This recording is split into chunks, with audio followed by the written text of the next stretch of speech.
Imagine arriving at a new school and suddenly people start telling you, your sister took your bags. Meanwhile, you are thinking, wait, which sister? Hi, I'm Wilmina and you are welcome to the Cousin Confusion episode.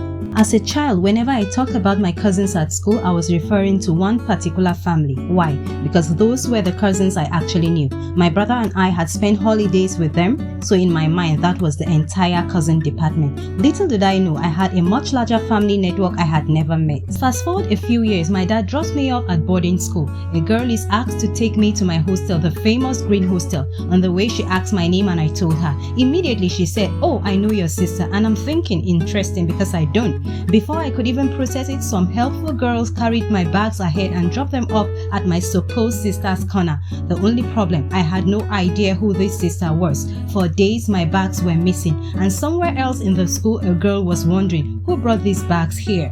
Eventually, the mystery was solved because students kept asking me, are you related to that girl? Apparently, we shared the same surname, a local name. That's when everything clicked. Not only did I have one relative in the school, I actually had four relatives in the same school. People I had never met before in my life. They were strangers to me and I was a stranger to them. Here's the interesting part. Even though we were relatives, I felt more comfortable with girls I had known from home. Why? Because relationship is not by title, it is by contact. Reflecting back on my When Neighbors Were Family episode, if my parents had never visited our neighbors and the neighbors never visited us, would they confidently allow us to stay around each other? Probably not. The more you have contact with someone, the more comfortable you become with them. This is why contact matters. Visit people and create space for them to visit you, because something powerful happens when people meet face to face. When you ask someone, how are you doing? Most people will say, I'm fine. But when you visit them, you don't just hear how they are doing, you actually see it. Sometimes the real story is not told,